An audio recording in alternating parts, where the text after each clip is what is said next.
장윤정 씨의 어머니가 한 10년 동안 활동해서 번 돈을 모두 탕진했으며 생활비로 가족이 18억을 썼다는. 유kun복 씨는 어떻게 딸이 나한테 이럴 수 있느냐. 너도 꼭 새끼나 살아보아라. 네가 얼마나 무서운 행동을 했는지. 고발을 합니다. 장윤정 씨가 그 어머니 지인을 뭐 감금했다든지 폭행했다든지.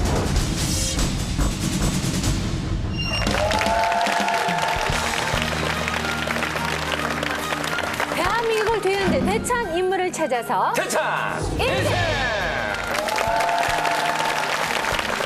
대찬 오늘 주제는 연예계 핏줄 전쟁입니다. 최근에 그 1년 동안 파란만장한 가족사가 공개되면서 화제가 됐었는데요. 먼저 네. 장윤정 씨 모녀에 대한 이야기부터 시작을 해보도록 하겠습니다. 네, 이 가수 장윤정 씨는 원래 연예계에서도 효녀 가수로 소문이 자자했기 때문에 이번 사태가 믿기지 않을 정도였는데요.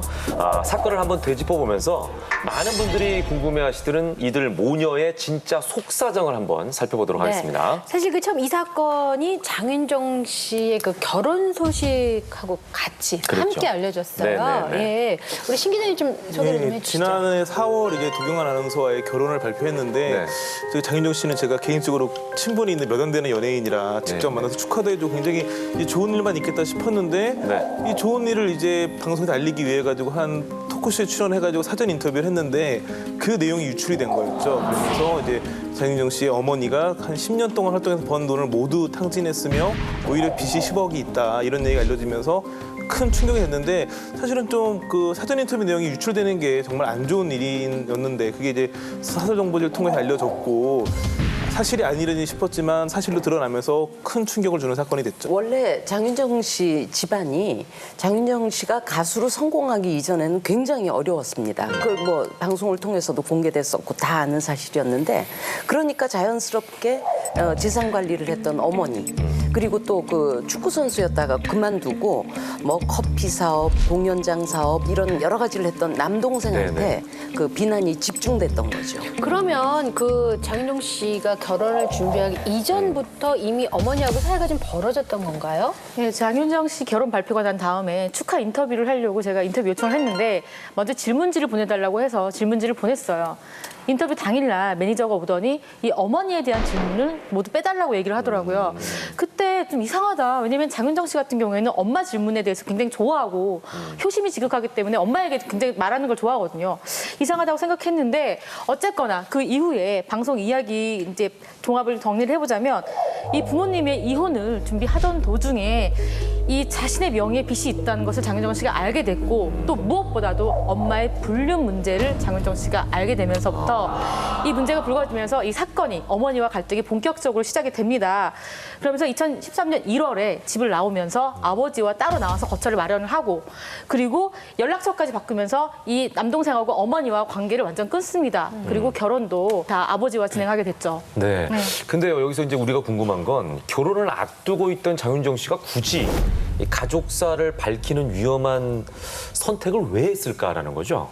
우선은 결혼을 앞두고 있기 때문에 새 신랑을 보호하고 싶은 마음이 컸을 겁니다. 당시에 이 도경환 씨가 장윤정 씨의 돈을 보고 결혼한다라는 루머가 상당히 나돌았거든요. 근데 사실은 그 집 같은 것도 도경환 씨가 마련한 거지 장윤정 씨가 마련한 게 아니었기 때문에 오히려 자신의 재정 상태가 도경환 씨가 더 낫다라는 걸 해명하기 위해서 이렇게 마련한 것 같습니다. 방송에서 논란이 된 내용에 대해서 좀 정리를 좀 부탁을 드릴게요. 사실 이 방송은 어떻게 보면은 그 장윤정 씨한테 불리한 방송으로 기획이 된 건데 그래서 MC가 이 방송을 보고 반론할 게 있으면 장윤정 씨 출연해 주십시오 이렇게까지 했거든요.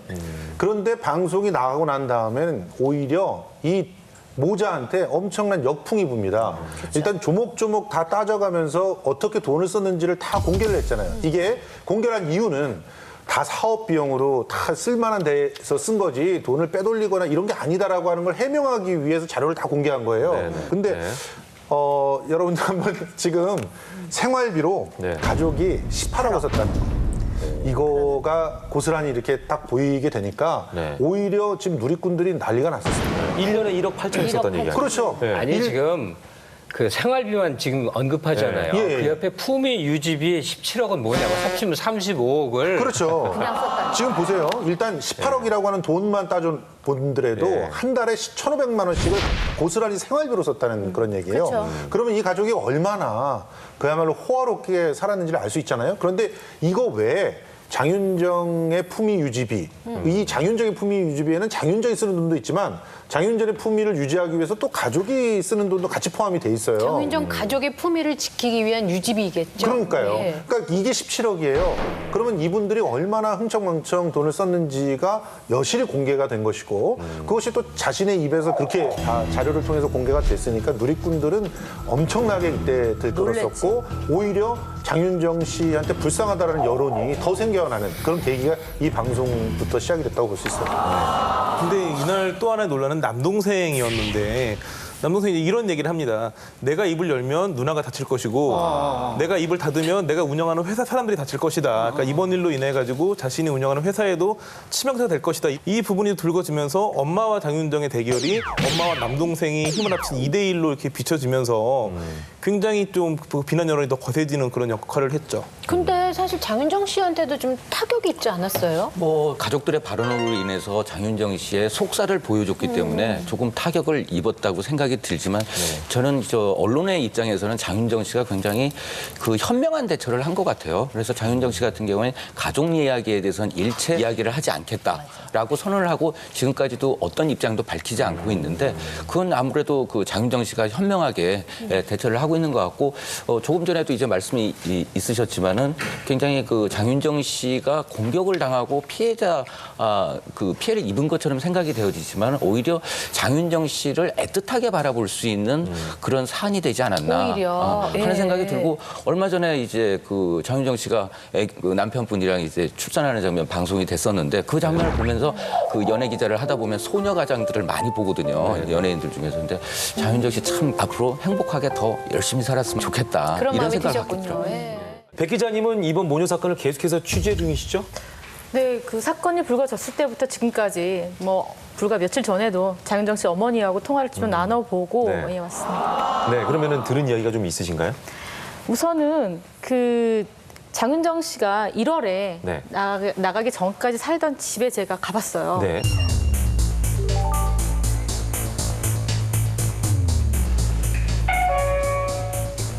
네, 어머니 안녕하세요. 윤정 씨가 살고 있을 때 그대로 다 있던 물건들 그대로인 거예요? 사진도 그렇고? 이게 윤정 씨 노래 부르는 모습인데 이게 몇 살 정도 때예요? 그때가 6살 때일 거예요. 6살 때. 6살. 지금 윤정 씨 모습이 똑같아요. 이때 이 모습이 지금 모습이에요. 여기가 장윤정 씨 방이에요? 예. 나가기 직전까지 늘 이곳에서 잠을 잤고. 장윤정 씨가 쓰던 물건들이 그대로 있어요. 하물며 장윤정 씨가 빗었던 그 빗의 머리카락까지 어머니가 차마 버리지 못하겠다라고 갖고 계시더라고요. 사건이 났을 초기에는 어머니가 굉장히 패닉 상태였죠. 윤정이가 왜 나를 떠나갔는지 모르겠다라면서 굉장히 많이 우시고 그랬습니다. 그 장윤정 씨 가족이 굉장히 끈끈하게 잘 보낼 수 있었던 건 굉장히 그 경제적으로 좀 많이 어려웠었다고 들었거든요. 예, 그렇죠. 그 1999년도 강변가요제를 통해서 이제 그 데뷔를 했는데 그 즈음에 이제 그 장윤정 씨 아버지 사업이 부도가 나면서 가족들이 그 뿔뿔이 흩어진 상황이었어요. 그래서 맏딸로서 집안을 일으켜야 된다는 그 생각이 많았고 연예계 활동을 하면서도 뭐 그 재연 배우도 했었고 그다음에 사실 이제 그 어머나 같은 노래는 이 어머나가 그 장윤정 씨가 원래 받기로 한 노래가 아니라 그 주현미 씨한테 갔던 노래예요. 근데 이제 주현미 씨가 좀 가사가 가볍다 해가지고 그 이제 신인 가수였던 장윤정 씨에게 갔는데 그때도 이제 어떻게 보면은 음악적인 성공, 뭐 가수로서 성공보다도 가족을 어떻게 생계를 유지하느냐 그쪽에 초점이 맞춰졌던 것 같고 그러면서 이제 행사도 정말 뭐 그 한 서너 군데씩 찍고. 네.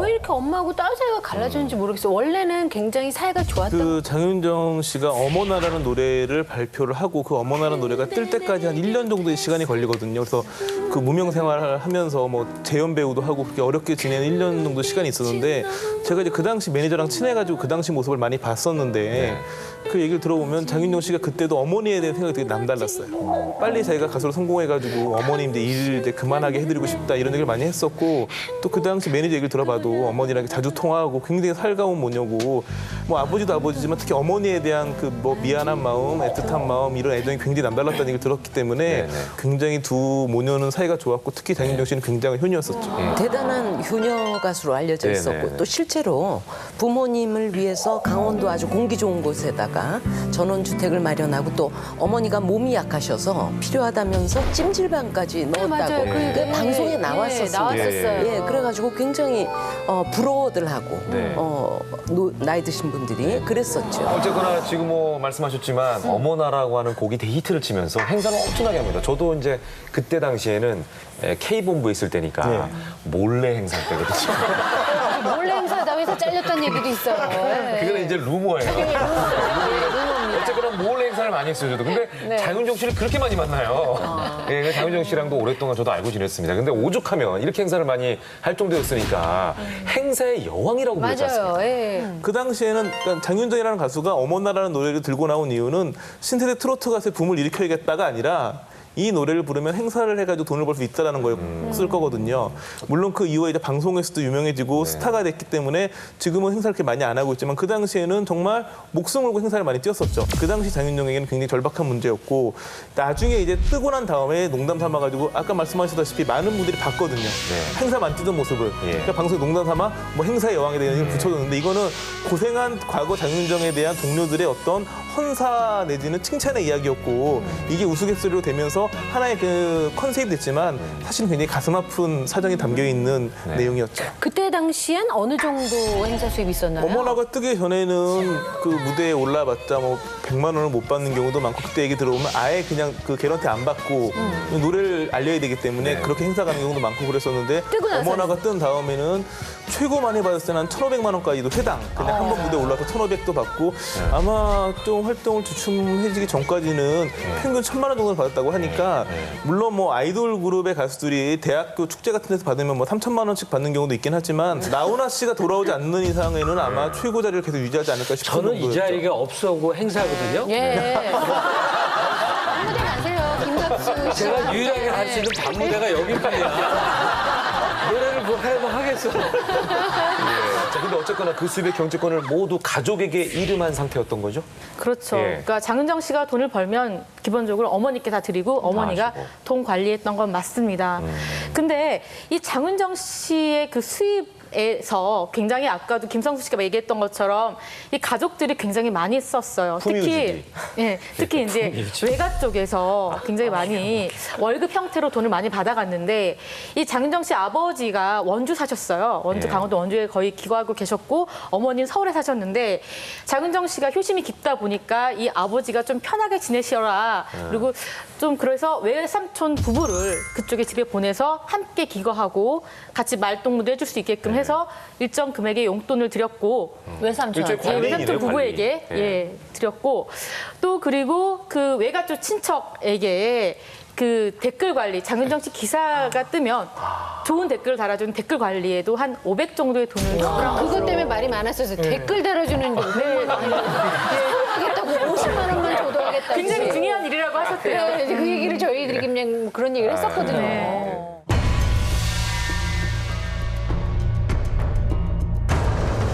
지금 우리가 나눈 얘기가 한밤의 TV 연애 소재도 되지만요. 100분 토론거리이기도 해요. 맞아요. 그러니까 제가 늘 들어가는 정치 토론 사이트 막 김정은 체제가 어떻고 이런 거 하는 데서 장윤정 얘기가 맨날 나와서 저도 소상히 이 건을 쭉 진 대로 봤었어요. 그러니까 가족이 뭔지, 그다음에 성인이 된 사람에게 그 부모나 이 사람들이 수입과 관련해서 얼마나 관여할 수 있는지 이런 거 참 심각하게 제기시키는데 당장 이 장윤정 씨 가족 얘기만 보더라도 냉정하게 보면 이래요. 다들 어떻게 보냐면 장윤정 씨가 결혼을 하게 되니까 그러면 그 가족들이 수입원이 떨어지게 된다. 결혼하면 자기 가족이 생기면 그게 우선일 거 아니에요. 이래서 분쟁이 시작된다. 그러면 뭐 장윤정 씨 모친이나 다른 분들은 그게 아니고 우리는 딸을 사랑해서 뭐 이런 소리 할지 모르지만 글쎄요. 객관적으로 봤을 때는 그렇게밖에 보이지 않는 게요. 이게 한 사례가 아니어서 그렇습니다. 연예계 너무나 파다해요. 소녀가장이니 뭐 누구 한 사람 연예계 내보내서 좀 떴다 하면 온 가족의 시골 친척까지 모여들어서 그거를 산다. 기가 막힌 노릇이죠. 근데 이게 극단적으로 불거진 사례 같아요. 주위에서도 저도 그런 그 연예계 그런 스타를 둔 엄마들을 보면 정말 목소리 톤이 달라져요. 자기 아들이나 딸이 뜨면. 근데 그게 진짜 김 선생님 얘기대로 다 돈이에요. 이혼하는 사람들도 뭐 성격이 안 맞아서 뭐 다 돈이에요. 근데 아기를 낳아서 정말 솔직하게 우리가 얘기해서 아기를 낳아서 이렇게 기르면 이게 내 거잖아. 내 애잖아요. 근데 이게 꼬물꼬물 자라가지고 그 없는 환경에서 해서 이게 정말 나라를 뒤흔드는 애가 돼갖고 돈을 갖다 주면 진짜 엄마가 돌지. 너무 좋고. 그러면 생활이 올라가면 떨어지긴 어렵잖아요. 근데 이제 문제는 전 이런 것 같아요. 20살 요때는 사실 돈 관리를 할 수 없잖아. 내가 옛날에 어디 쑥탕에서 최진시 씨를 한번 만났었어요. 근데 최진 씨가 나는 선생님 돈 벌면 다 엄마 주고 싶어요. 그래서 내가 왜 네가 가져?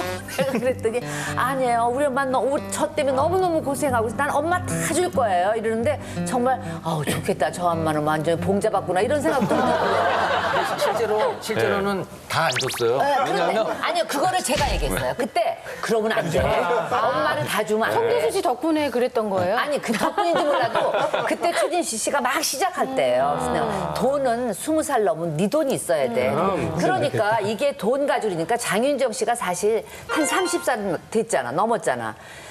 적어도 30살 이전에 벌써 재산 관리를 내가 할 줄 알아야 돼. 지금 재테크 책도 얼마나 많고 이런데. 제가 본 결과는요, 장윤정 씨 탓을 못하겠더만. 이 또순이 기질 있는 사람들 젊었을 때 벌어져서 죽어라 하고 일을 다닌 거예요. 그러니까 언제 돈의 관리를 하고 신경을 쓰고 이럴 차이가 없으니까 그러니까 신경 하고 쓰면 엄마한테 다 맡겼다 이렇게 투자를 된 할 줄 거죠. 모르면 그냥 은행에 놓으면 돼. 이자 줄 것도 없이. 그거를 엄마가 무슨 큰 재주가 있는 거 아니에요. 그러니까 이 돈이 흔들리니까 집안이 같이 흔들린 거야. 나는 책임이 장윤정 씨가 똑똑하니까 돈 관리는 자기가 했어야 된다고 생각해요. 박일남 씨는 어떻게 생각하세요? 뭐 진실이 뭔지 모르겠지만 어쨌든 겉으로 드러난 모양새를 볼 때 엄마가 딸하고 맞짱 뜨자는 거 아니야 이거? 그치. 그건 안 되는 거 아니야 이거? 그 딸이 어떤 경우에 어떤 실수를 했다 손 치더라도 뭐 중죄를 지었다 하더라도 어머니로서는 딸하고 맞짱 뜨서는 안 되지. 저는 이제 변호사 입장에서 보면 두 쪽 다 책임이 있다. 아까 말씀하신 것처럼 20살 이상이 되면 지도는 지가 묵어야 돼요. 지가 관리를 해야 되고 지가 엄마를 주는 거가 돼야 되지. 그래서 그런 부분은 잘못됐고 또 엄마 입장에서는 설마 자기가 돈이 좀 없다 안 된다 하더라도 딸을 그렇게 공개적으로 욕을 하고 고소를 하고 따지보면 둘 다 정도의 차이는 있지만 쌍방과 실. 좀 잘못했다는 하는 거죠. 거하고 앵벌이가 되는 거고 아니, 근데 다른 연예계에는 희한하게 이 돈 때문에 갈라서는 부부들도 아까 말씀하신 많죠. 근데 솔직히 진짜 많잖아요. 진짜 많아요. 네. 뭐 실례로 최진실 씨 얘기 나왔으니까 하는데 최진실 씨는 또 그 똑순이답게 그 재산 관리를 정말 잘했어요. 뭐냐면 그 조금 뭐 한 몇십억대 돈을 모으자마자 빌딩을 샀어요. 빌딩을 샀는데 그것을 명의를 공동 명의로 해놓은 거예요. 그러니까 어머니 7분의 3. 그다음에 최진실 씨 7분의 2, 최진영 씨 7분의 2 해서 딱 해놓으니까는 뭐 그걸 갖다 누가 팔 수 있는 것도 아니고 그다음에 거기서 나오는 임대료로 이제 어머니 생활을 하시게 하고 했고 그다음에 또 이제 인기 개그우먼이죠. 좀 개성이 강한 그 개그맨 같은 경우에는 친척들한테 한 14군데의 가게를 열어줬대요. 박미선 씨 얘기예요? 누구 저도 몰랐던 얘기예요, 진짜요? 아니 본인 얘기면 저는 이렇게 놀라겠어요. 아시는 분일 텐데 굉장히 뭐 돈이 많이 벌었을 거라고 생각하지만 그분도 뭐 굉장히 한때 큰 인기를 얻었으니까 근데 친척마다 와서 나 천안에다가 저기 횟집 하나 내야 된다 도와달라 하면서 그런 친척들 때문에 그 모은 재산이 하나도 없는 경우가 맞아, 그럴 수 있어요. 그다음에 또 한 명은 그 실제로 일어났던 일인데 톱스타 여배우죠. 톱스타 여배우였고 지금도 뭐 인기를 누리고 있고 톱스타 가수가 결혼을 한다고 발표했는데 파경이 됐어요. 파혼이. 그 이유는 이제 과연 이 톱스타 여배우가 이 집에 시집을 갔을 때 가족들의 경제적 능력을 어떻게 할 거냐. 이 부분에서 이제 그 양쪽 집안이 충돌을 하면서. 그러면 처가 때문에 결과적으로 파경을 시켰다는 얘기잖아요. 그렇죠. 다 돈이라니까. 그리고 실제적으로 이 여자 연예인들 같은 경우에 가장 큰 스트레스가 무슨 남자친구 이런 문제가 아니라 얘기를 들어보면 가족들이에요. 엄마야. 가족들이고 희한하게 남자 연예인들 같은 경우에는 그렇게 뭐 인기를 누리더라 하더라도 별 문제가 안 생기는데 예전에 그 셔터맨들 남편들 있잖아요. 뭐 대다수들이 그 뭐 결혼하기 전에 이미 무직이고 무직이 70%인데 결혼하면은 나머지도 다 그만둔다라는 얘기가 있었는데 잘 다니던 회사를 그냥 그만두고. 근데 여자 연예인들의 가족들도 그래요. 네. 그래서 뭐 아버지가 뭐 사업을 꼭 한다 그래가지고 또 다 이걸 해야 되고 막. 왜 웃으세요? 아니, 저는 왠지 이 토론에 자유롭지는 못하네요. 자리가 좀 불편해요. 이 자리가 좀 가시방석까지 와가지고 얘기가 넘어갔으면 토론이 길어져서. 저도 김대호 기자님 말씀을 듣고 있으니까 정말 이 어머니가 어떻게 딸을 공격할 수가 있느냐 여기에 대해서 이제 논란이 좀 많이 있으신 것 같아요. 말이 많았었죠. 저 윤흥복 씨께 이 부분에 대한 답을 좀 들어보셨는지 백 기자께서는. 이 어머니도 마찬가지예요. 그러니까 보통 언론에서는 지금 이흥복 씨도 너무 잘 알고 있어요. 자신에게 언론이 부정적이고 자신을 비난하는 사람들이 굉장히 많다는 걸 알고 있는데 이흥복 씨는 어떻게 딸이 나한테 이럴 수 있느냐. 어떻게 힐링 캠프에 나가서 나에 대해서 안 좋은 얘기를 할 수가 있느냐. 설사 내가 불륜을 저질렀건 뭐 너의 돈을 좀 썼건 어떻게 딸이 엄마에 대해서 비난적으로 얘기할 수 있으며 그것보다 더 화가 나는 것은 나를 비난하는 건 상관없는데 어떻게 남동생을 그렇게 비난할 수가 있느냐라는 거에 대한 분노가 좀 아주 많이 크신 편입니다. 안타까운 거는 이흥복 씨 주변에는 아무도 없어요. 장윤정 씨 주변에는 소속사도 있고 친한 기자도 있고 법조인도 있고 굉장히 많은 사람들이 장윤정 씨를 굉장히 합리적이고 현명하게 컨트롤하는데 이흥복 씨 옆에는 아들밖에 없어요. 의지하고 할 수 있는 사람이 아무도 없는 상태에서 그냥 혼자서 분노가 생기면 글을 올리고 혼자서 분노가 생기면 말씀을 하시고 그리고 또 문제는 뭐냐면 다소 언론 인터넷에 좀 과장된 제목들이 올라가잖아요. 근데 이흥복 씨는 그런 제목들이 올라오면 장윤정이 나한테 그런 말을 했다라고 착각을 하시는 거예요. 그러니까 옆에서 사실대로 믿는 거죠. 옆에서 아드님이라든가 이런 분들이 그렇지 않다는 걸 알려줘야 되고 그러니까 지극히 그런 거죠. 실제로 지금 이분이 분노를 전혀 조절을 못 하시고 진짜 엄마가 하는 거예요? 예. 인터넷에 올리고 엄마가 할 줄 알아? 초창기에는 어머니께서 할 줄 알아요? 댓글을 그 인터넷 글 올리는 걸 모르셨어요. 그래서 올려줄 사람이 없으니 어머니께서 이제 직접 배웠어? 하시고 싶은 거예요. 그래서 아들 보고 나 이거 인터넷 올리는 것 좀 하고 싶은데 알려달라 했더니 아들이 어머니 올리지 마세요. 올리면 어머니께 불리합니다라고 알려주지 않으니까 혼자 배우셔가지고 올리신 거예요. 네. 나중에 이제 배워서 직접 올리시는 거예요? 근데 이게 사실 보면은 이렇게 감정적으로 계속 좀 감정싸움이 계속되고 있는 것 같은데 이번 사건의 원인에 대해서 백 기자님은 어떻게 생각하세요? 왜 이런 일이 생긴 것 같습니까? 이번 사건을 제가 봤을 때는 장윤정 씨 소속사와 어머니가 굉장히 밀접한 관계에 있었어요. 대표 가수가 장윤정, 활동 가수 장윤정, 수입원도 장윤정. 대표가 이제 혼자 관리를 했어요. 그렇기 때문에 이 거의 장윤정 소속사와 장윤정 가족과는 한 가족처럼 지냈죠. 그런데 이 어머니께서는 장윤정 씨가 이제 오랫동안 활동하다 보면은 어떻게 불만 있을 수 있죠. 사장 미울 때도 있고 사장은 소속 가수가 싫을 때도 있죠. 근데 장윤정 씨가 집에 와서 이제 울면서 엄마 내가 소속사에서 이런 일이 있었고 뭐 대표님이 나한테 이렇게 했어라고 우는 모습을 자꾸 보니까 엄마가 화가 났던 거예요. 그래서 소속사 대표한테 당신과 재계약이 곧 있을 건데 재계약하지 않을 것이다 라는 말을 하셨어요. 네네. 그리고 근데 이 사건이 난 다음 시간이 지나서 이 소속사하고 장윤정 씨하고는 재계약을 하게 됩니다. 예. 그 소속사에서 챙겨주면서. 예, 그렇죠. 그럼 어떻게 보면 어머니 말을 안 들은 셈이 되네요. 어머니 입장에서는 그죠? 엄마만 공중으로 떴네. 그렇죠. 예. 그래서 제가 봤을 때는 그래도 소속사 대표가 장윤정 씨 어머니랑도 굉장히 가까웠어요. 네네. 그렇겠죠. 그렇게 지냈는데 이 사건이 난 다음에 어머니와 거의 연락도 끊고 장윤정 씨하고만 가깝게 지내는 거죠. 중재 역할을 하지 않았던 게 아닐까. 아버지 부분도 굉장히 짚어봐야 되는데 그 이제 초반에 장윤정 씨가 본인 명의로 빚이 10억이 있더라라고 얘기를 했는데 그게 되게 의아했어요. 왜냐면 변호사님이 계시니까 본인이 모르게 본인 명의로 빚이 생기기가 불가능하지 않나요? 네, 불가능하죠. 그래서 봤더니 그게 아니라 그 장윤정이 만들어준 아파트가 있는데 그 장윤정 부모님의 공동명의였죠. 거기서 대출이 나온 거였죠. 그러니까 어찌 보면 육흥복 씨는 본인 명의 아파트에서 대출을 받는 건 맞는데 그게 이제 아버지와의 공동명의였었고 이제 뭐 당연히 그 장윤정 씨가 사준 아파트였을 테고 그런 부분이 문제였는데 그런 부분에서 좀 아버지가 나서가지고 얘기를 해주거나 좀 아버지가 나서줬으면 딸과 그 어머니 전쟁이 아니라 부부간의 전쟁으로 가면 차라리 장윤정 씨한테 그게 조금은 나았을 수 있는데 그렇죠. 아버지가 너무 침묵을 하고 있는 게 좀 더욱 이번 사건을 안타깝게 하는 사안이죠. 그렇죠.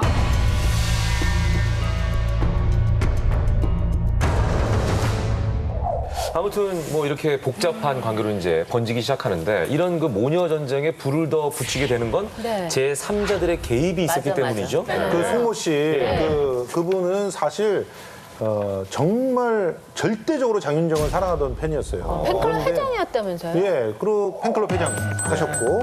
근데 이분이 왜 이렇게 그 돌아섰는지 아직도 좀 모호합니다. 실제로 뭐 우리가 그냥 추정해 보기로는 이 사건, 다시 말해서 어머니한테 너무 패륜적으로 어머니를 대접한다. 그래서 그 사건 때문에 마음이 돌아섰다 이렇게 얘기하지만 실제로 뭐가 있었는지 모르겠거든요. 여기 보면은 뭐 소속사 얘기도 아까 신 기자님이 하셨고 해서 항상 삼자들이 개입할 때는 뭔가가 있어서 개입을 해요. 순수한 마음으로 개입을 합니까? 돈이 있거나 뭐 맞아, 권리가 뭐가 있거나 있어요. 이러기 때문에 삼자들이 개입하게 되는데 자기 인간인데. 아무튼 이분은 장윤정 기사마다 달아다니면서 예전에는 선풀을 달아놨던 분이 악플을 달기 시작하고 뭐 심지어는 이 악플은 진짜 치명적이었는데 집안은 초상집인데 작년 12월까지 결혼 약속하고 상견례까지 한 변호사가 있었는데 그 남자는 뭐지? 뭐 이런 식의. 그러니까 뭐 그 어떻게 보면 진짜 이건 죽이려고 하는 게 아닌가 싶을 정도의 악플들을 하고 내장시키기 위한. 그런 말도 있어요. 이렇게 모두 다 궁금해하시는 그 송모 씨에 대한 정체를 말씀드리자면 왜 이 사람이 그렇게 이상한 뭐 댓글을 달았는지 말씀드리자면 장윤정 어머니께서 팬클럽을 관리를 하셨어요. 직접. 그러니까 그래요? 예, 그래서 이 송모 씨하고도 장윤정 씨 어머니하고 굉장히 가까운 사이예요. 술자리도 가끔 하시고 자주 만나고 장윤정 씨 어머니가 팬클럽은 어느 정도까지 관리하셨냐면 상견례까지 다 챙겨드려요.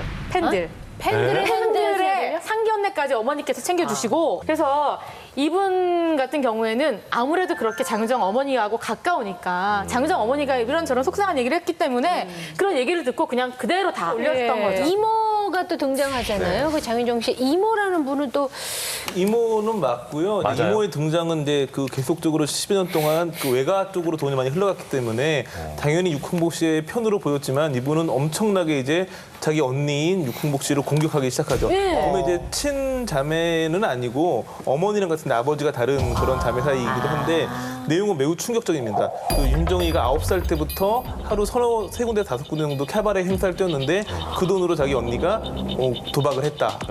그런가 하면 뭐 어린 윤정이를 계속 그 팔아가지고 10년 동안 돈을 벌더니 돈줄이 끊어지니까 이런 난리굿을 피우는 거다. 계속 엄마 애를 안 만나려고 한다면은 만날 수 있는 희망이 그거밖에 이제 남은 게 없으니까 그만큼 내가 장윤정을 이뻐했었고 그만큼 응원해줬고 이런 연인이기 때문에 이렇게 하는 거죠. 그 배신감도 있고. 나 윤정이 시집 못 갈 줄 알았어요. 안 보내지. 돈줄이 끊기니까. 윤정이가 정말 힘들게 살았어요.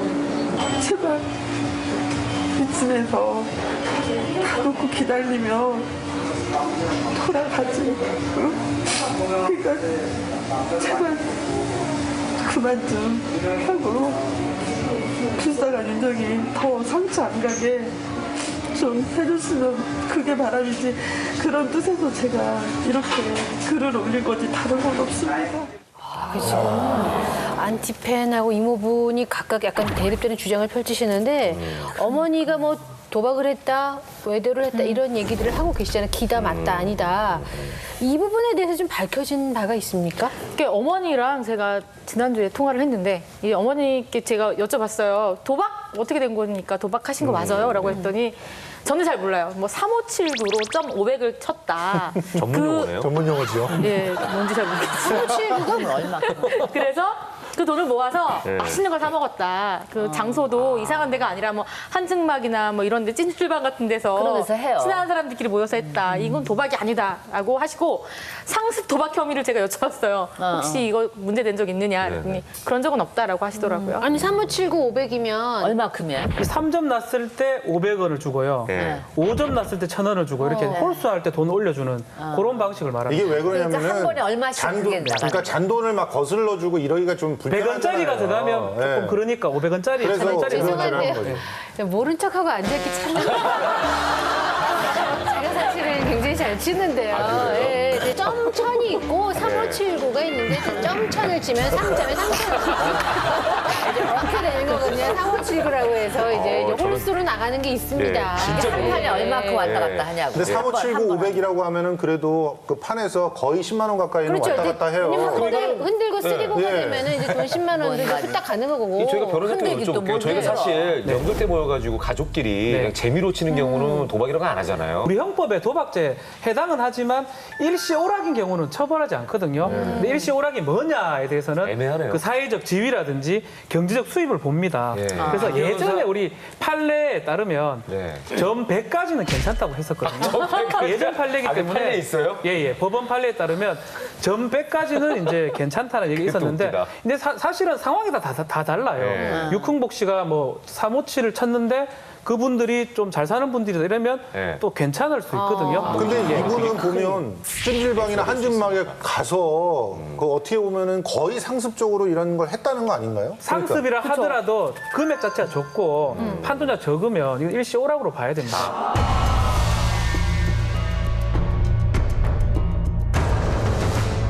어머니가 외도를 했다. 그래서 뭐 장윤정 씨가 사람을 시켜서 어머니를 미행을 했다. 뭐 그런 부분인데 이건 좀 밝혀진 바가 있습니까, 백 기자님?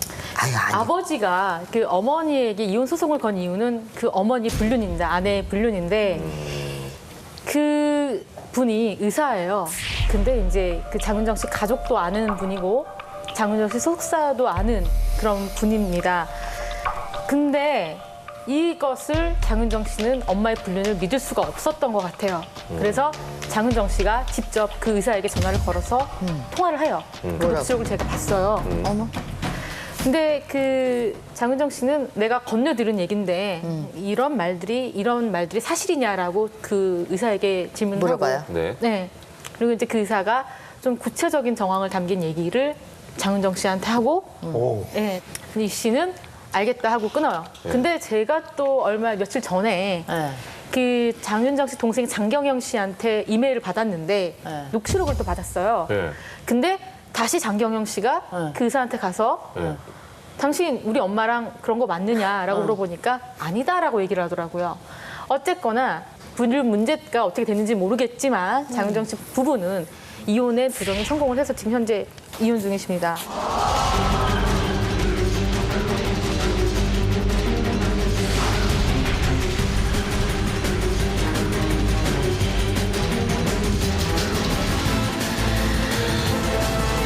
결국은 이제 그 아까 봤던 그 안티팬 송모 네. 씨가 이제 고발을 합니다. 장윤정 씨가 그 어머니 지인을 뭐 감금했다든지 폭행했다든지 이런 식으로 고발을 하는데 그거는 이제 검찰에서 무혐의가 됐고요. 예. 마찬가지로 계속적으로 악성 댓글을 지금 올리다 보니까 장윤정 씨 입장에서도 이게 무고죄하고 명예훼손죄 이런 걸로 다시 그 안티팬을 고소를 합니다. 근데 이제 통상 이제 그 글 올리고 이런 한두 번 하면 구속 자체를 안 합니다. 왜냐하면 막 그런 일들이 막 일어나다 보니까 근데 이 사건에서는 그 송모 씨를 바로 구속해 버렸습니다. 너무 사건이 중대하고 악의적인 허위 사실을 올렸으니까 그 후에 이제 장윤정 씨가 그 송모 씨한테 고소 취하를 또 해줘요. 결국은 뭐 대인배 같이 고소 취하를 하면서 결국은 송모 씨도 이제 나왔고요. 석방되면서 뭐 공소권 없음이라는 처분을 받았는데 그 후로는 이제 글을 안 올리겠다. 이제 안 본인도. 하겠다. 사실 그 이 모녀의 갈등이 장윤정 씨 결혼하고 맞물려 갖고 굉장히 말들이 많았었는데 장윤정 씨 예정대로 결혼식을 올렸죠? 작년 6월 말이었죠. 도경완 씨하고 결혼식을 했는데 어머님을 결혼식에 초대를 안 했습니다. 그랬더니 그 어머님이 어느 인터뷰에서 1인 시위라도 하겠다. 결혼식장 앞에서. 뭐 그런 내용이 나왔었는데 실은 그 전날 절에 가서 3,000배 올리면서 딸을 위해서 비셨다고 해요. 감사드리고 오늘 이렇게 많이 찾아와 주셔서 또 감사합니다.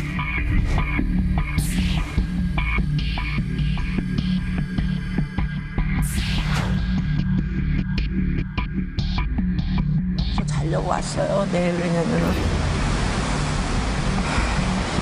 결혼식은 못 가지만은 그러려고 해서 9천 전에 우리 인연이 잘 가서 잘 살고.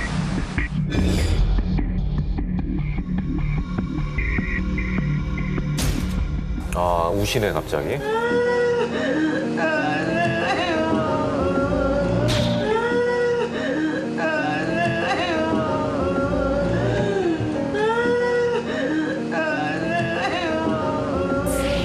어머니가 인터뷰를 하고 있을 때도 그 감정이 이렇게 왔다 갔다 막 너무 화가 났다가 안쓰러워하다가 결혼식이 어딨냐고. 이게 결혼식이 어딨어, 이런 결혼식이.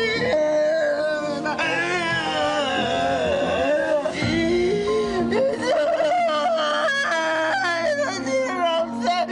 아무리 세상이 밝혀도 이런 일은 없는 거야. 못했어. 이런 일이 어딨어요. 왜 자식을 뺏어가냐고요. 이렇게까지 올라갈 줄 알았어. 정말이지. 이런 잘 가시네. 자, 어쨌거나 저희가 그 어머니의 모습을 봤습니다. 지금 뭐 어머니 입장에서만 생각해 보면은 딸에게 초대받지 못한 거에 대해서 굉장히 서럽고 좀 슬프고 뭐 이런 모습인 것 같아요. 예. 예, 장윤정 씨도 아마 이 모습을 방송을 통해서 보셨다면 마음이 편하지 않으셨을 것 같은데 결론적으로는 모녀 전쟁이 일단락되는 것도 보이는 듯했습니다. 근데 그러고 나서 또 이제 불이 붙은 게 그렇죠. 편지를 인터넷에 올리셨어요. 네네. 그래서 이 인터넷 편지가 공개되면서 많은 의문과 파장을 네네. 낳았죠 그때. 저도 그 실시간으로 공개된 올라온 그 편지를 봤습니다. 너를 굉장히 나쁜 X라고 규정하고 바로 너도 너 같은 걸 낳아서 당해봐라. 이런 내용이거든요. 그러니까 사람이 모질어지기로 가면 어디까지 갈 수 있느냐에 극단적인 사례죠. 근데 그렇죠. 이때 임신 소식이 바로 또 알려졌잖아요. 그러니까 어머니한테는 너무너무 이게 불리한 그런 상황이었거든요. 그러니까 이런 편지를 왜 올리게 했을까 주변에서 왜 막지 못했을까 그거 진짜 안타까워요. 예, 세상이 나를 주시한다고 생각하기 때문에 벌어지는 증상이에요. 아, 난 저 엄마의 누가 친구나 누가 좀 안아줘가지고 못 움직이게 했으면 좋겠어. 이렇게 꼭 안아서. 엄마가 스타가 된 거예요. 간단하게 얘기해서. 예. 엄마가 스타가 된 거예요. 그래서 지금 저희가 이제 그 논란이 된 구절들 많은 분들이 이제 인터넷을 통해서 확인도 하셨겠지만 다시 한번 어떤 내용인지 좀 저희가 알려드릴게요. 세상이 널 등 돌릴 때까지 나 또한 이젠 안 참는다. 사악한 눈에 알랑한 무리들이 무릎을 꿇을 때까지 같이 하고 함께 하자. 네가 얼마나 무서운 행동을 했는지, 내가 널 잘못 키웠는지 시간이 말을 하겠지. 너도 꼭 새끼나 살아보아라. 아니 나도 새끼를 키우지만 아 왜 이러셨어? 아유, 참. 근데 엄마들이 딸한테 그런 거잖아요. 너도 너 같은 딸 낳아서 아니 그거는 이렇게 너무 잘 알고 있어요. 아니 나도 그 얘기를 우리 엄마한테 무지 많이 들었어. 너도 너하고 똑같은 년 하나 낳아라 이랬는데 나는 못 낳지만 어머님한테 많이 들었어요. 그러니까 이 어머니 같은 경우에는 대장님 여기서 사과하셔야 될 것 같습니다. 아니 이 어머니 같은 경우에는 자기의 표현이 그런 정도라고 생각하시는 거예요. 이게 그러니까 우리와 같은 사고를 적용하면 안 되는 거예요. 모든 관점을 말하고 그러고 달라. 아니 그러니까요. 근데 그 며칠 뒤에 그렇게 생각하신 것 같아요. 또 사위한테 편지를 쓰셨더라고요. 글쎄, 그것도 내가 있어. 예. 오늘 기사 장윤정이 임신 13주가 되었다는 걸 기사로 보았지요.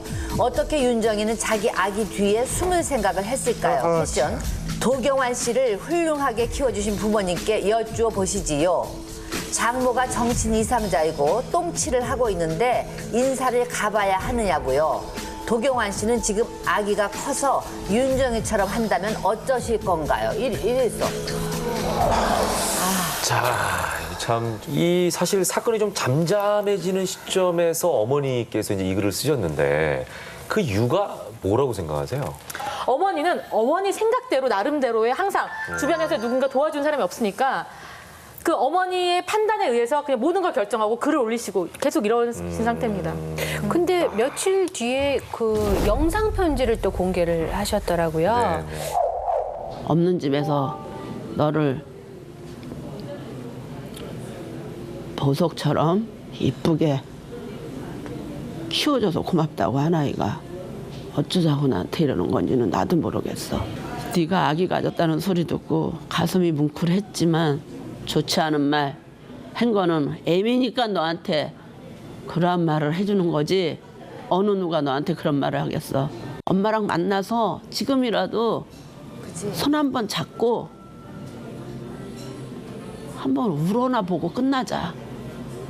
안녕이라는 말은 하고 헤어져야 되는 거 아니야? 네. 자, 보면 예. 정신적으로 많이 제가 잘 모르지만 의사는 아니지만 많이 불안한 거, 울 것 같기도 하고 또 글 썼다가 후회도 하고 얘기했다가 말다가 저런 사람을 똑같은 어떤 정상적인 사람이 행한 범죄라고 봐야 될지 그런 생각이 드네요. 제가 아까 그 똑같이 말씀드리는 게 이 장정 씨 어머니가 인터넷 글을 봐도 맞춤법도 틀리고 표현도 굉장히 서툴고 거칠으세요. 만약에 주변에 그분을 컨트롤할 수 있는 누군가 현명하게 이 글을 올릴 수 있게끔 하고 그 감정을 다듬어줄 수 있는 누군가가 옆에 있다면 굉장히 다행인데 이용하지 않는 사람, 이용하지도 가족들은 않고요. 이용할 것 같아요. 이거를. 그렇죠. 근데 그래서 장은정 씨 어머니 주변에는 가까운 지인도 없고 친척도 없어요. 어머니가 굉장히 외로운 삶을 사셨어요. 어릴 때부터 성장할 때까지. 그리고 장은정 씨 팬클럽하고도 굉장히 밀접하고 가까운 사이를 지냈는데 지금 현재는 팬클럽 회원들도 약간은 거리를 두고 있는 상태예요. 그러니까 장은정 씨 어머니께서 의견을 구하고 자기 분노를 누군가 풀고 속상한 감정을 얘기할 만한 상대가 없다는 거죠. 아, 근데 그 아까 처음 얘기할 때는 그 원주씨 봐주던 사람들도 있고 댓글 500만 원 받고 해준 사람들 그렇게 가족들이 그분들 많은데 가족들하고도 굉장히 복잡하게 얽혀 있어요. 그분들이 정확하게는 잘 모르겠지만 장윤정 씨 어머니 쪽에 편을 들어주는 것 같지는 않아요. 아 지금은? 네, 그렇습니다. 왜냐면 이게 장윤정 씨의 월급을 받는 분들이거든요. 그렇죠. 네, 그렇기 때문에 이분들이 과연 정말 순수하게 장윤정 어머니의 편인지 아니면 장윤정 씨 편인지 굉장히 입장이 왔다 갔다 하는 입장인 것 같아요. 미묘하네요. 저희가 뭐 속도할 수는 없지만 사실은 본인들의 월급이 장윤정 씨한테서 나오잖아요. 받는다면. 네. 그 얼마 전에 그 장윤정 씨 등남 소식 있었잖아요. 그랬죠. 예. 방송으로 이렇게 보여지더라고요. 지난 6월 13일 날 아들 낳았는데요. 그 이제 만삭 때부터 출산 과정까지 그 예능 프로그램을 통해서 소개가 됐죠. 근데 그때 그 시부모가 장윤정 씨를 케어하고 또 하는 거는 굉장히 따뜻했어요. 사랑받고 있다는 느낌을 받게 했는데 그런데도 불구하고 장윤정 씨가 내가 산후조리를 어떻게 해야 될지 물어볼 사람이 없다. 근데 뭐 아이를 낳아 보셨으니까 아시겠지만 그 출산 후에 그런 게 있을 텐데 어찌됐든 그 어머니의 부재가 친정 엄마가 원래 해주잖아요. 그때 가장 엄마가 생각날 때거든요. 제가 살면서 제가 누구한테 기대본 적이 한 번도 없거든요. 의지해본 적이. 근데 저한테 기대는 사람들은 제가 너무 많이 봤던 것 같아요. 그래서 그게 너무 힘들었어요, 저는. 태어난 지 며칠 안 된 이 애기한테 내가 의지하고 있다는 자체가 미안하고 너무 감사한 것 같아요. 아기 날 때 여자들은 엄마 생각 제일 많이 나거든요. 그렇다면 유쿤복 씨의 반응은 어땠나요? 장은정 씨 출산 과정이 나오고 난 다음에 어머니를 만나서 그거 보셨느냐고 물어봤더니 차마 나는 볼 수가 없더라. 그리고 그 과정, 그 낳는 모습은 인터넷을 통해서 봤다라고 말씀하시면서 우셨어요. 자, 그러면은 당시에 그 유쿤복 씨의 심정을 한번 들어보도록 하겠습니다. 장하다 어쨌든 죽을 힘을 다해서 그 아기를 세상 밖으로 내보냈는데 꼼꼼히라고 그랬지? 꼼꼼히 잘 키우고 미역국 잘 먹고 100일 동안은 몸 차게 하지 말고 따뜻한 거 많이 먹고 아마 우리 인정이도 엄마를 닮아서 아이한테 이쁜 모유를 시커 먹일 거야. 많이 먹었잖아. 나이도 적은 나이가 아닌데. 아기가 힘들고 보채고 올 때 봐달라고 그러면 봐줄 테니까 데리고 와. 엄마하고 자식은 하늘에서 맺어진 천류는 저버리면 안 돼. 일단 기다리고 있을게. 하여튼 애기 이쁘게 키워. 축하해, 장윤정. 장하다. 하길 좀 약간 그 원망하는 마음이 좀 네, 누그러진 네. 모습을 보여주네요. 그러니까요. 예. 참 좀 한편으로는 진짜 가슴이 많이 아픈 그러니까 게 손주가 저런 눈앞에 아른아른 이런 하겠지. 얘기마저 방송을 통해서 딸에게 전달할 수밖에 없는 그러니까. 현 상황이 좀 안타깝습니다. 자, 그런데 말이죠. 가장 최근입니다. 6월 말에 어머니의 소송과 패소 기사가 있었어요. 7억 원 정도를 소속사에서 돈을 빌려갖고 차용증 써줬는데 그 돈을 갚지 않았다라는 내용의 소송이었는데 네. 뭐 아무래도 이제 그 여러 가지 논란이 시작되면서 모든 책임이 이제 육흥복 씨랑 이제 그 남동생한테 집중되고 있으니까 이제 소속사 잘못도 있다, 소속사에서 돈을 이렇게 가져갔다라는 걸 입증하기 위해서 낸 소송으로 보여지는 그런 소송이었죠. 이게 질 수밖에 적거든요. 네. 질 수밖에 없는 게 차용증상에는 엄마 육흥복 씨 이름으로 돼 있지만 네. 실제로 돈을 빌려준 사람은 이제 장윤정 씨인 거예요. 씨니까. 그 장윤정 계좌에서 돈이 갔고 그렇기 때문에 겉으로 차용증상으로 판단하지 않거든요. 실질은 장윤정의 채권 채무이기 때문에 육흥복 씨가 이길 수가 없는 사건이었죠. 그때라고 장윤정 모친 네. 딸 돈, 내 돈 주장하다가 패소 판결. 네. 이것도 맞아. 굉장히 좀 시끄러웠었잖아요. 어머니가 그러면서 또 편지를 쓰셨더라고요. 그렇죠. 예. 패소 판결이 있고 다음 날 인터넷 게시판에 저는 가수 장윤정의 어미입니다라는 글이 올라왔고 바로 화제가 됐습니다. 이번 소송의 결과로 장윤정의 소속사 대표가 장윤정에게 7억을 갚았다는 사실을 확인했고 재산 탕진의 세무조사를 받았던 동생 장경영 역시 무혐의 처리를 받음을 통해 아들의 재산 탕진의 오명을 벗을 수 있었습니다. 그거면 되었습니다. 제 생각에서는 내 딸 장윤정을 내려놓고 사는 게 제일 좋겠다는 생각도 이젠 들고요. 윤정이가 원하는 것이 이것이라면 내려놓겠습니다. 천륜까지도. 천륜까지도 내려놓겠다라는 거는 어떻게 해석을 해요? 이제 제가 보기에는 그 어머니 모친 육흥복 씨가 필사적으로 주장하고 싶어하는 건 내가 돈 때문에 이러는 거 아니다라는 말을 하고 싶은 거예요. 내가 돈 보고 이러는 거 아니라고 해야 자기가 정당해지 기분은 알겠는데 자기를 좀 객관화하는 능력이 있었으면 좋겠는데 이런 글까지도 올렸어야 될까? 이 글을 올린 가장 큰 이유이기도 한데 동생이 무혐의 받았다는 거. 왜냐하면 그 언론이 동생이 무혐의 받은 것까지는 관심을 많이 안 갖고 있으니까 이 편지를 통해 가지고 동생의 무혐의가 받았다라는 걸 입증시키면서 자기 아들에 대한 내 아들. 명예회복을 하기 위한 글이었던 걸로 보여지는 거죠. 근데 모녀가 좀 해결할 수 있는 방법이 없을까요? 확실한 거는 가족 간의 법적 문제는 절대 해설 안 됩니다. 저희가 이제 뭐 변호사 업무를 하다 보면 가족 간의 쌍방 고소라든지 아니면 뭐 민사소송 같은 거 하면 다 상처를 입어요. 엄청난 상처를. 그렇겠죠. 왜냐하면 서로 너무 잘 알기 때문에 더 문제인 거예요. 재판하다 보면 서로 잘 모르면 살짝만 건드리는데 밑바닥까지 다 알고 있거든요. 서로 쌍방이. 그러다 보니까 더 나쁜 결과가 나고 더 안 좋은 게 언론에 나가게 되고 또 오해를 하게 되고 계속 악순환이 되는 거거든요. 저는 지금도 바라지만 더 이상 두 분은 그 형사 고소라든지 민사소송이 없어야 되고요. 좀 시간이 좀 지나면 또 모녀지간이잖아요. 결국은 돌아가지 않겠나. 천륜이니까. 그 생각이 듭니다. 자, 일단은 저희 중에서는 그래도 백은영 기자께서 육흥복 씨를 제일 가깝게 만나시고 최근까지도 연락을 하고 취재를 하고 계시니까 어머니께서 바라는 진짜 화해 방법은 뭐라고 생각하세요? 현재까지는 뭐 장윤정에 대한 안타까움, 미안함, 분노 이런 것들이 다 섞여 있기 때문에 이 어머니가 진정 원하는 건 화해지만 궁극적으로 좀 더 시간이 필요한 게 아닌가. 어머니가 조금 자신의 감정 그리고 자신의 과거를 돌아볼 수 있는 시간이 필요한 것 같습니다. 오늘 우리 얘기의 큰 흐름이 한 방향으로 가고 있어요. 이거 어머니 처신에 좀 문제가 있지 않느냐. 천륜 하는데요. 천륜을 처리하는 방법의 문제는 같이 고민을 해봐야 돼요. 뭐냐면 모녀가 사이가 나빴는데 맨날 만나서 화해해서 화해가 되냐고요. 분리가 됐다는 걸 명확히 이해하는 시간의 경과가 시간이 있어야 필요한데 돼요. 예. 둘 다 장윤정에게 지금 제일 중요한 건 자기 남편과 아이란 말이에요. 네. 거기에 충실한 삶의 시간을 몇 년이고 10년이고 갖고 어머니도 딸과 결부된 삶이 내 삶의 전부가 아니라 내 인생이 따로 있다는 걸 확인할 만큼 긴 시간이 필요하단 말이죠. 그쵸. 구분 좀 하는 시간. 예.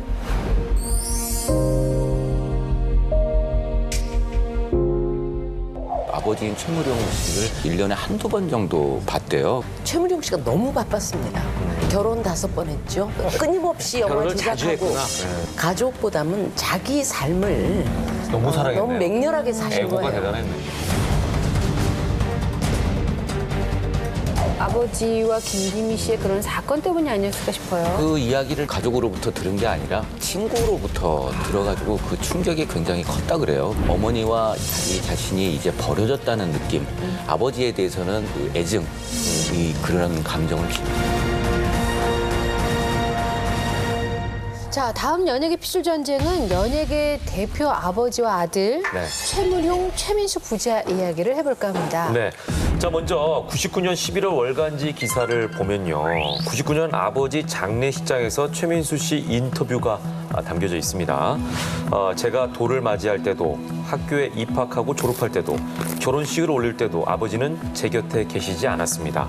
당신은 다시 돌아올 수 없는 먼 여행을 떠나는 그 순간까지 아들이 함께하기를 원하지 않으셨던 모양입니다. 예. 굉장히 좀 뭐랄까 아버지의 임종을 지키지 못한 한 같은 게 느껴지는데 네. 김대호 기자님이 이거 인터뷰하셨어요? 네, 최민수 씨하고는 지금도 뭐 전화 주고받고 있고 그다음에 위기 겪을 때도 서로 좀 이야기도 하고 정이 많이 든 것 같아요. 그럼 뭐 이제. 하실 말씀 많으시겠어요. 예. 김대호 기자님의 활약을 기대해 보도록 하겠습니다. 기대하겠습니다.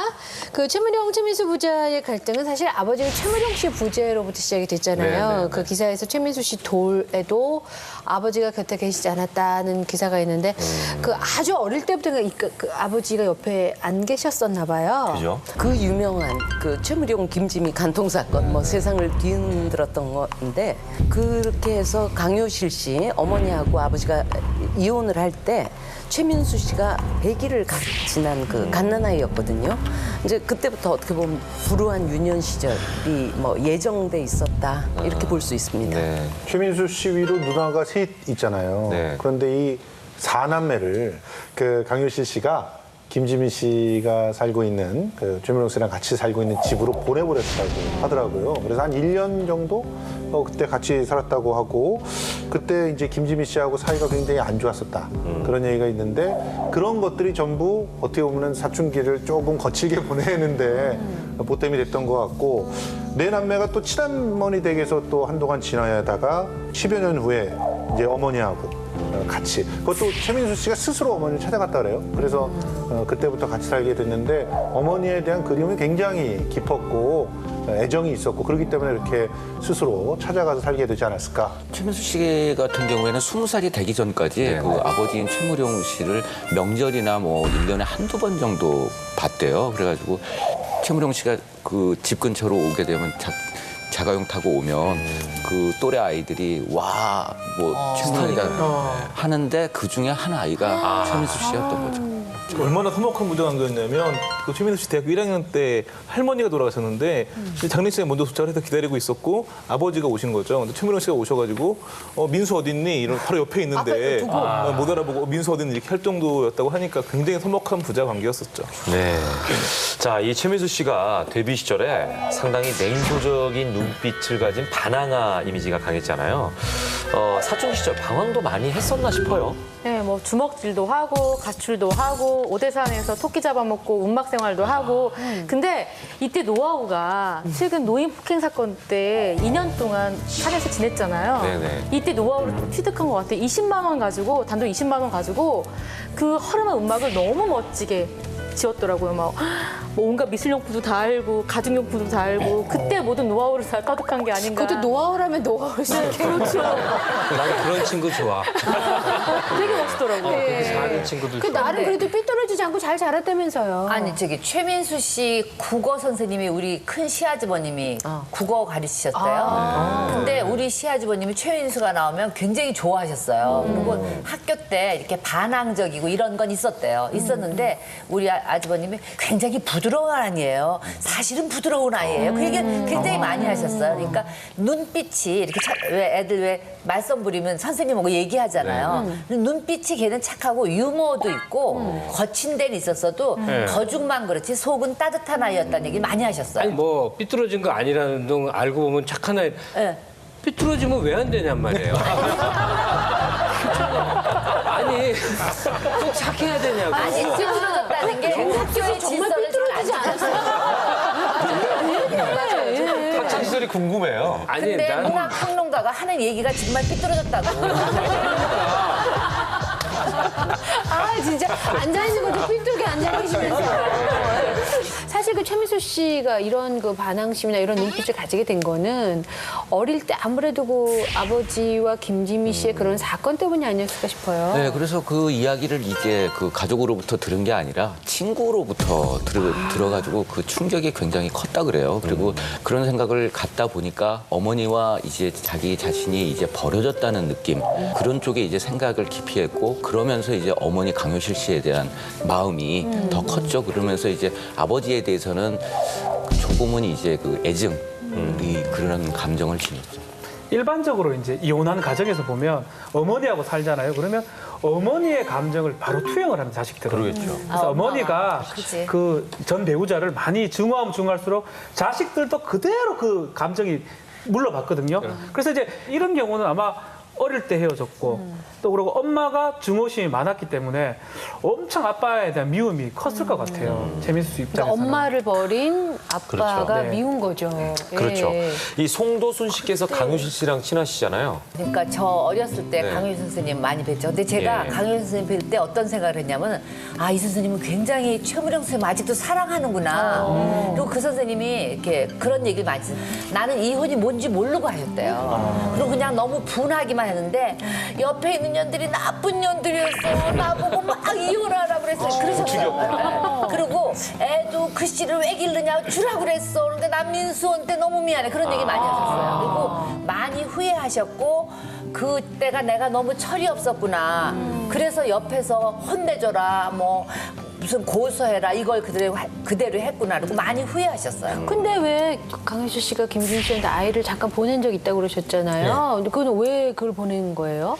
그러니까 안정된 생활이 아니니까 일단 이혼하고 나서 정신적으로 방황을 상당히 많이 했던 것 같아요. 그렇죠.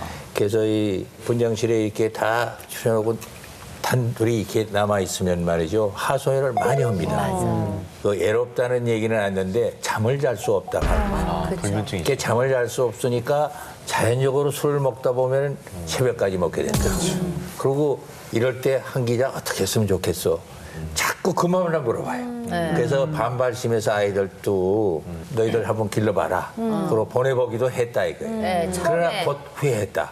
그러나 그죠? 대담할 수도 없고 그래서 이제 그런저런 그 고민 때문에 이제 그 잠을 못 자는 거예요. 근데 이제 경제적인 어려움이 있어서 좀 그런 부분도 없지 않았나 이런 말씀도 하셨는데. 근데 경제적인 그것도 저도 좀 비슷해요. 330만 원. 아니 저 330만 원. 그때 큰 돈이었다고. 큰 돈인데. 얼마나 근데 큰 돈이에요? 제가 이제 나중에 판단하기에는 생활이 좀 무질서하다 보니까 그리고 이 많이 이제 가서 어디 가서 빌기도 하고 이런 붓도 하고 난 그렇죠. 그런 거 그렇게 많이 얘기를 하셨어요. 들었거든요. 그래서 심지어는 소문 나기는 세무령과 김지미 그 사이를 늘 저주하고 있다. 이런 얘기도 좀 있었어요. 구술하시니까. 예.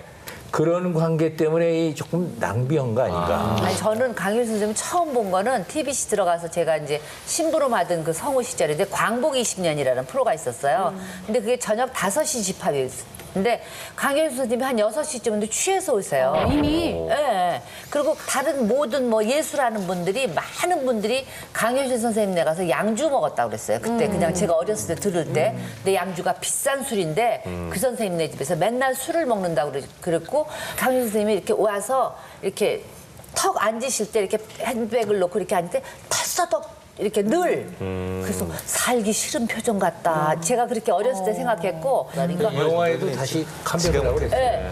네, 영화에도 나가려고 이렇게 했는데 이게 왜 안 되느냐면 그 녹화할 때도 보면 술이 취해 있어요. 그러셨어요. 그러니까 자기를 정신적으로 가누지를 못하니까 그런데 이분이 이렇게 연기 복귀를 못했다는 이 상실감이 굉장히 컸던 것 같아요. 컸죠. 그러니까 남편 뺏겼지, 자식들은 없지.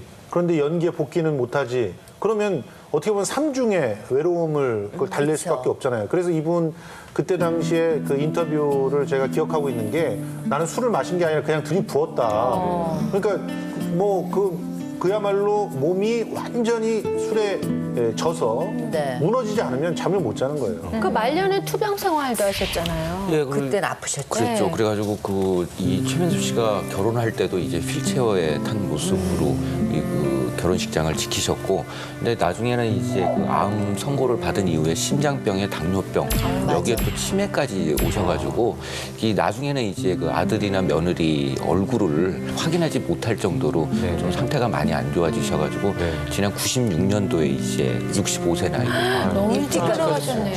그러니까 근데- 그거를 최민숙이 옆에서 계속 보신 거 아니에요? 예. 그 얼마나 마음이 아팠겠어요. 그리고 이제 어머니에 대한 애정이 또 각별했을 것 같아요. 그렇죠. 제가 지켜본 바에 의하면 그냥 결혼 전까지는 최민수 씨 가슴 안에 그 어머니밖에 없었어요. 어머니밖에 없었고 그 이제 결혼을 하면서 곧바로 이제 그 강준 씨 같은 경우에는 시어머니 이제 병수발을 들기 시작을 했죠. 근데 맞아. 아파트에서 살았는데 이 턱이 있잖아요. 그러니까 휠체어가 다닐 수가 왔다 갔다. 없으니까 그 인테리어 공사를 다 해가지고 턱을 없앨 정도였고 그런 어머니는 이제 아들 최민수 씨를 못 알아봄에도 불구하고 그때도 항상 엄마 하면서 뽀뽀도 하고 굉장히 그 우리가 상상할 수 없는 귀여운 아들.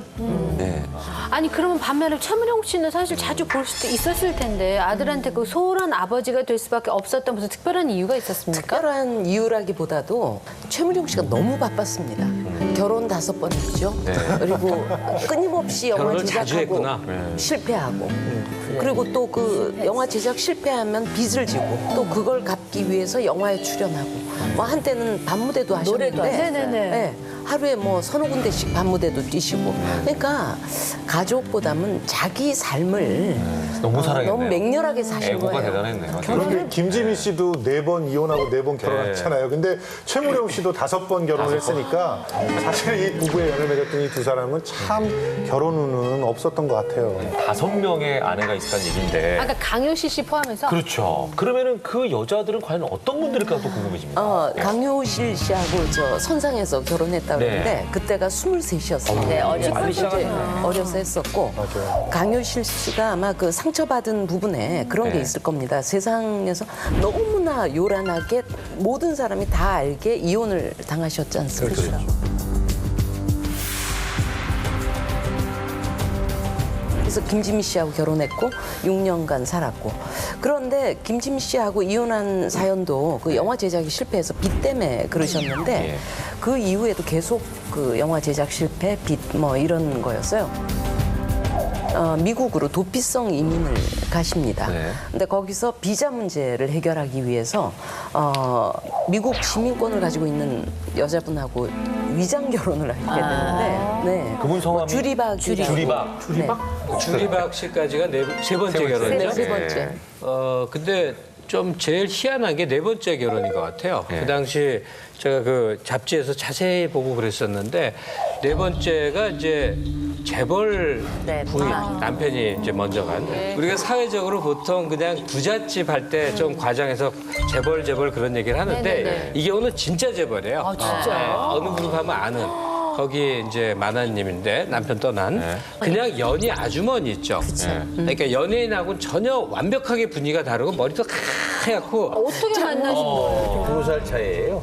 사실은 여자가 더 많죠. 더 많지. 2살 연상이세요. 근데 실제적으로 이제 팬이라고 해서 접근을 한 거는 이 박연인 쪽이었었고 그 아는 사람을 통해서 이제 일부러 박연인이 부탁을 해서 이제 식사를 같이 하게 됩니다.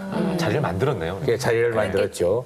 그리고 난 다음에 우렁각 씨처럼 반찬도 만들어서 혼자 살고 있었잖아요. 혼자 계셨대요. 만들어주고 최무룡 씨에 보살폈어요. 그런데 이 최무룡 씨는 첫 인상이 박여인의 첫 인상에서 어머니를 잃겠다고 이렇게 이제 여생을 마무리할 수 있는 안주할 수 있는 그런 여자다 이렇게 생각을 하고 있었다고 포근함을 좀 느꼈다라고 표현하신 것 같아요. 예. 근데 헤어진 이유는 뭡니까?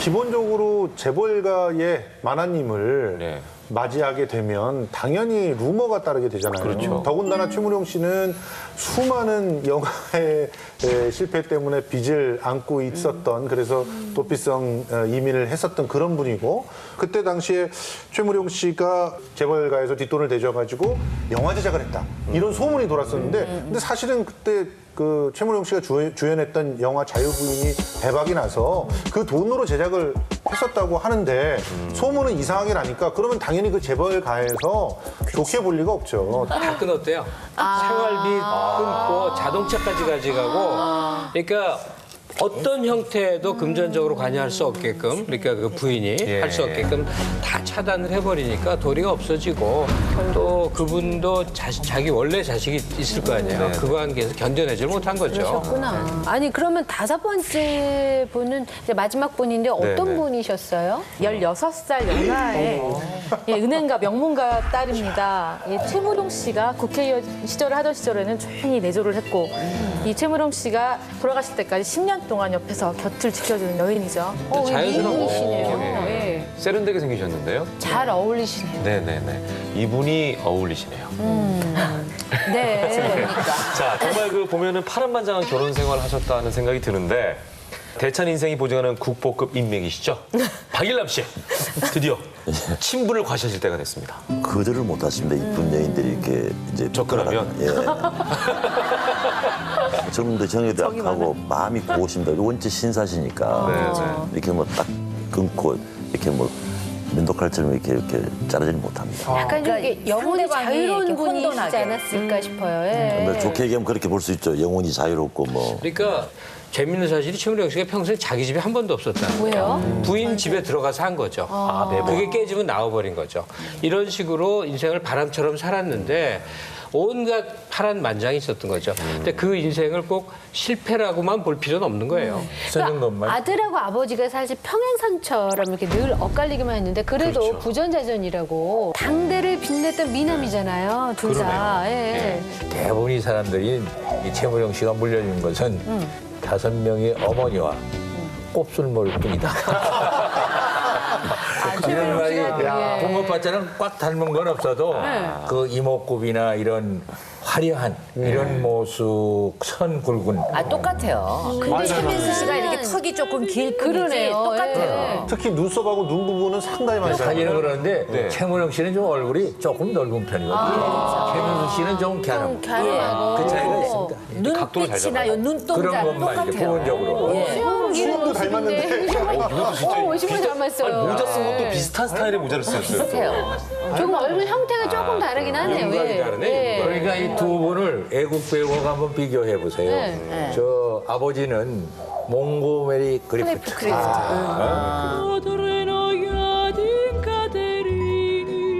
최민수 씨는요? 제임스 딘. 이 모습 비교할 수 있어요. 근데 최민수 씨가 24세 나이 연예계 데뷔를 하는데 대를 잇는 이세 배우로 굉장히 주목을 많이 받았었는데 이때만 해도 아버지 존재를 좀 부정을 했었죠? 당연히 이제 뭐 사람들이 처음에 배우 최민수로 봐주는 게 아니라 최무룡 아들 이렇게 많이 봐줬겠죠. 그러다 보니까 그런 질문을 많이 받았는데 그럴 때마다 아버지요? 저는 태어날 때부터 아버지가 없었습니다. 뭐 이런 식으로 강하게 아버지 존재를 부정했었고 다만 어머니에 대해서는 나의 재산 목록 1호다. 사랑이 뭔지를 몸소 실천하신 분이다. 이런 식으로 굉장히 어머님에 대해서는 좋게 평가를 했지만 아버지는 아예 존재 자체를 부정하는 그런 상태였었죠. 그렇다면 반대로 아버지 최무룡 씨 입장에서는 대를 이어서 배우의 길을 가는 아들에 대해서 어떻게 생각하셨을까요? 독고 형제. 그 아버지가 독고성안이에요. 그분이 살아계실 때 우리 만나 한 기자 우리 아들 말이야 어디 나갔다 봤어? 그리고 뭐 스크랩도 해주고요. 또 이덕화 아버지인데 이해춘 씨도요. 얼마나 아들 자랑을 하는지 몰라요. 그리고 뭐 기사랑도 스크랩 다 해가지고 보여주고 기자인 나한테도 보여주는 거예요. 그리고 자랑하는 거예요. 네? 그런데 이 최무룡 씨는 전혀 아들 자랑을 하지 않아요. 그러나 이제 최문수 씨가 데뷔하고 난 다음부터는 제작사를 찾아다니면서 우리 아들 잘 부탁한다. 이런 얘기는 했던 것으로 기억합니다. 네. 근데 사실은 최무룡 씨가 아드님 얘기하는 건 좀 꺼려했습니다. 그 뭐 인터뷰 여러 차례 하면서 그 얘기가 나왔을 때도 평상시에는 그분이 굉장히 자신감 있게 눈을 진짜 쏘면서 레이저를 쏘면서 이렇게 말씀하시는데 아드님 얘기하실 때는 시선을 좀 떨어뜨리고 자신감도 좀 없고 근데 그게 아마도 미안한 죄책감 때문이 아니었을까. 그리고 혹시나 자기가 뭐 발언을 잘못해서 아드님한테 좀 피해가 갈 수도 있지 않을까. 그래서 굉장히 조심하는 그런 모습을 아이들이 보였습니다. 커가는 거를 못 본 아버지는 평생 그 죄책감을 갖고 있어요. 그럼 그 두 사람 사이에 화해 기류가 흐른 건 언제부터인가요? 네, 1988년에 공화당 김종필 총재가 국회의원 출마를 권유를 합니다. 네. 그러면서 최무룡 씨는 근데 당시에 선거 자금이 한 푼도 없었고 또 4번의 공화당이 이혼이 아닌데? 꼬리가 잡혔죠. 맞아. 그래서 다른 국회의원들이 수신제가도 못하는 주제에 치국을 하려 하느냐 하면서 비난을 했고 그때마다 최무룡 씨는 수신제가를 못한 죄를 대중으로부터 심판받겠다라고 말씀을 하셨습니다. 그만큼 최무룡 씨는 당시에 전혀 기대를 받지 못하는 후보였습니다. 이렇게 위기에 몰려있는 상황에서 구원자처럼 나타난 건 바로 아들 최민수였었죠. 혼자 온 것도 아니고 동료 배우들을 우르르 데리고 선거장에 나타나가지고 유세를 도왔고 그다음에 자신의 차에다가 이제 아버지 그 선거 포스터를 붙이고 다니고 그 최무룡 씨가 계속 수신제가를 못했다는 부분으로 공격을 받았었는데 최민수 아들 최민수가 나타났다는 거 하나만으로 그 부분이 완전히 커버된 거죠. 사실 처음에 출마할 때만 해도 가장 그 지역구에서는 가능성이 낮은 후보였지만 그리고 당선되는 이런 그 기적의 역전을 이뤄내게 되는 거죠. 그 아버지의 존재조차 부정하던 아들이 갑자기 이런 행동을 했다는 데는 좀 의외성이 있는데. 저도 그래가지고 사실은 그 당시에 KBS에서 그때 촬영을 하고 최민수 씨가 계셨는데 제가 찾아갔어요. 가서 도대체 어떤 심정이냐, 어떤 마음으로 한 거냐 이렇게 물어봤더니 좀 불편해하더라고요. 왜 나한테 그런 거 묻느냐, 뭐 언급하기 싫어하더라고요. 근데 제가 보기에 아버지가 아무리 나한테 서운하게 했더라도 아들의 도리는 다 하겠다. 뭐 이런 거 아니었나 그렇게 생각이 들었어요. 근데 이분이 그렇게 정치적인 뭐가 있고 이런 건 전혀 아니에요. 그냥 그야말로 아버지가 나라고 하는 존재 때문에 어떤 궁지에 몰리는 거를 죽기보다 보기 싫은 거예요. 그게 어떻게 보면 자식으로서 아버지에 대한 그 최소한의 그런 어떤 예의가 아닌가. 그런 측면에서는 충분히 이해가 되는. 그래도 이런 선거운동 이후로 약간 관계가 조금은 부드러워졌었나 봐요. 같이 왜 무대에서 노래도 하고 막 그러셨잖아요. 네, 그 93년도 대종상 영화제 시상식에서 그 아버지의 히트곡이었던 꿈은 사라지고를 함께 불러서 또 그 두 사람의 관계를 아는 팬들이 짠한 느낌이 네, 그러니까요. 그야말로 그 부자의 화해가 절정에는 훈훈한 모습이었겠는데요. 그럼요. 아버지 마음속 우리가 최무룡이 돼보자고요. 얼마나 대견할까요? 우리가 유명인 뭐 영화 배우도 좋고 그랬을 때 그 사람이 얼마나 히트작이 많은가, 돈을 얼마나 벌었는가 이 각도도 있지만 다른 각도가 있어요. 사회적 상징이 되는 거. 최민수는 부동이에요. 뭐 좀 허세 있으면서 터프하면서 남자스러운 어떤 상징으로 한국에 어떤 딱 마초 같은. 그럼요. 그게 배우로서는 최고의 영예인데 그거는 아버지 최무룡보다 더 강합니다. 강렬한 이미지를 갖고 있는 점에 있어서. 그러니까 아버지 그 노래 같이 둘이 하면서도 최무룡 씨는 아버지 입장에서 얼마나 좋을까 그 생각이 좀 들어요. 든든하셨을 것 같아요. 그러니까 엄마가 아들을 생각하는 거하고 아버지가 아들을 생각하는 건 좀 많이 다르잖아요. 그럼 아들 입장에서는 어땠을까요? 아버지에 대한 생각이. 뭐 끝끝내 이게 해소되지 않는 앙금이 있습니다. 이거를 강요할 수는 없거든요. 다 물로 씻듯이 싹 쏟아내고 아버지하고 너무 좋아라. 이건 무리한 요구예요. 최무룡 씨가 아들을 버린 나이가 34인가 그렇대요. 그러니까 최민수 씨가 그 나이쯤 되고 그보다 더 세월이 지나면 실수한 아버지를 받아들일 수 있게 되죠. 설사 용서가 안 되고 미움이 남아있어도요. 사내 일생이라는 것 중에 이런 실수, 이런 소홀함이 있었지.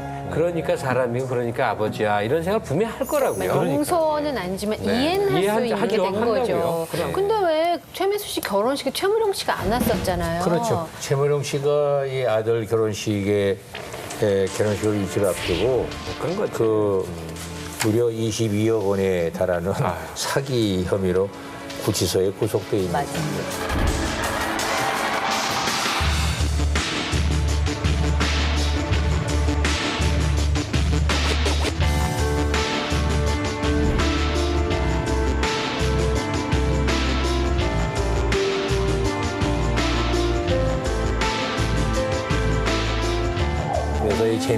최민수 씨가 면회 가가지고 아버지가 나올 때까지 이 결혼식을 연기하겠다. 그러니까 아버지가 그러지 말고 그냥 계속 해라. 그래서 이제 아버지 없는 결혼식도 하게 된 거죠. 그러니까 이 아버지와의 관계가 이게 영 다 엇갈려 온 거예요. 진짜 계속 꼬이네요. 이게.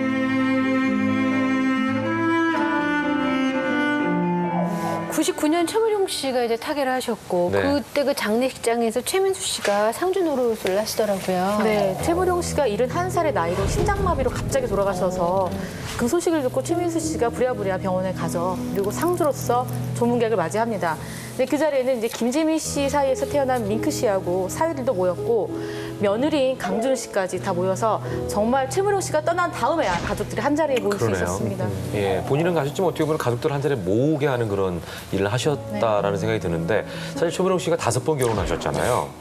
아내들 중에 장례식장에 오신 분들은 어떤 분들이셨어요? 그 마지막 아내였던 그분은 계셨을 테고. 계셨고 더 참 그 아이러니라고 할 수 있겠는데 김지미 씨가 그 장례위원장으로서 그 조문객들과 그 장례 절차를 다 장례식 절차상 영화인장으로 치른 거니까 영화인 협회장인 김지미 씨가 이제 위원장이 장례위원장이 된 거죠. 두루두루 예. 근데 최민수 씨도 굉장히 깍듯하게 어머니라고 했잖아요, 그 자리에서. 그 방송에서 한번 나왔었어요. 어머니라는 표현이라는 게 그게 쉽지는 않은 네. 거예요. 네, 어머니라고 그랬다고 그러더라고요.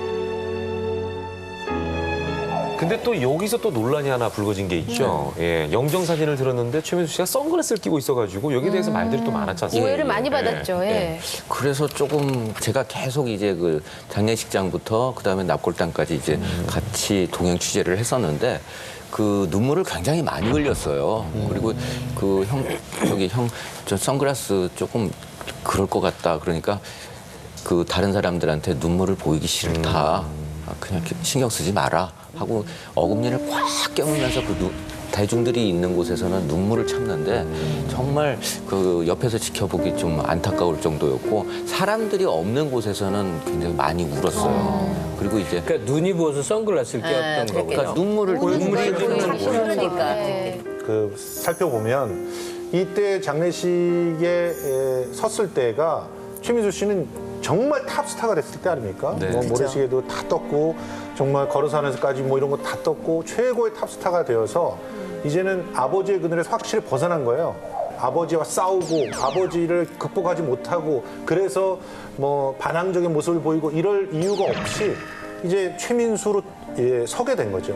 그 상황을 당당하게 장례식장에서 보여준 게 아닌가. 그러면 당연히 자기가 상주를 할 수도 있는 것이고 김지미 씨한테 어머니라고 부를 수도 있는 것이죠. 그런 것들이 완벽한 화해가 아닌가 그런 생각을 해봐요. 돌아가시는 분이 이제는 물론 최무룡 씨로서 존재를 했던 분이지만 이제 최민수의 아버지다. 이런 이름을 또 달고 돌아가셨기 때문에 그런 면에서 아마 극적인 화해는 이 장례식장에 상주로 섰을 때 이루어진 게 아닌가 이런 생각을 좀 해봅니다. 님하고 저하고는 나름대로 다른 각도의 다른 사람들이 생각하지 못하는 다른 각도의 사랑을 나눴었고 먼저 이렇게 편안하게 가시니까 참 섭섭하다는 얘기죠. 좀 시작은 어긋났지만 네. 핏줄은 진하다라는 그러네요. 걸 증명한 사건이 아니었나 싶네요. 하여간 최민수 씨 인생 잘 살아갔는데 아버지 고마워해야죠. 네. 최무룡 씨가 굉장히 아주 드라마틱한 인생을 살았는데 그 자양이 아들에게 좋은 형태로 전수됐다고 믿습니다. 그래서 우리 프로그램 제목 때문에 그런 게 아니라 대찬 인생 얘기한다면 아마 진짜 대찬 사례 인생의 전형적 사례라고 그렇게 그래요. 느껴져요. 예. 네. 자, 오늘 그 연예계 핏줄 이야기 여기까지인데요. 다음 주엔 또 더욱더 대찬 이야기로 찾아뵙도록 하겠습니다. 다음 주에 뵙겠습니다. 고맙습니다.